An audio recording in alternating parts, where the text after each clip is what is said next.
আধুনিক ফুটবলে দলের সফলতার মূলমন্ত্র হলো ভালো মিডফিল্ড। খেলার যতটা সময় মিডফিল্ডাররা বল দখলে রাখতে পারে, অপোনেন্ট টিম ততই প্রেসারে থাকে। আর সেই মিডফিল্ডে এবার সবার সেরা বাংলাদেশ। দক্ষিণ এশিয়ান ফুটবলে বাংলাদেশের একটি ভালো পরিচিতি আছে, আর সেই পরিচিতিতে এবার দক্ষিণ এশিয়ার সেরা মিডফিল্ড বাংলাদেশের।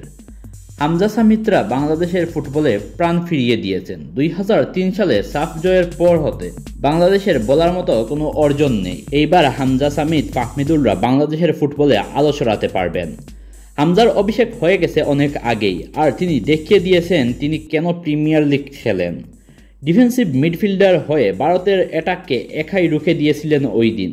শুধু পারেননি ওই দিন দেশকে জেতাতে, তবে পুরো একটা জাতির ভেতরে লুকিয়ে থাকা ফুটবল প্রেমটাকে বের করে এনেছিলেন হামজা চৌধুরী। তবে এইবার সময় এসেছে বাংলাদেশের ভক্তদের আশা পূরণের। শামিত সোম, ফাহমিদুলের অন্তর্ভুক্তি হামজাদেরকে দিবে বাড়তি শক্তি। তাছাড়া এলাকার ছেলে মোরসালিনরা তো আছেই বাজি জিতার জন্য।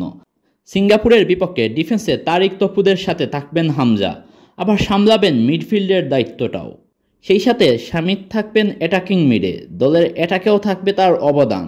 আর পিচ্চি ফাহমিদুল তো আছেনই অ্যাটাকের বাঁ পাশটা নিজের করে রাখার জন্য।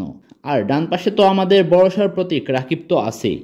বলতে গেলে সিঙ্গাপুরের সাথে 10 তারিখে চলবে বাংলাদেশের সেরা খেলা। জামাল, হামজা, তপু, সামিত, রাকিব, ফাহমিদুলরা করবেন সেই খেলার নেতৃত্ব। দলীয় প্লেয়ারের শক্তির পাশাপাশি থাকবে মানসিক শক্তি, কেননা আমরা দক্ষিণ এশিয়ার সেরা দল নিয়েই খেলছি।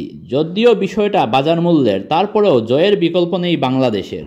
আর যদি কোনোভাবে হেরে যায় বাংলাদেশ, তবে ফুটবল দলের চেয়ে বেশি হতাশ হবে ফুটবল ফ্যানরা, কারণ এই দল নিয়ে বাফুফের চেয়ে বেশি আত্মবিশ্বাসী সমর্থকরাই।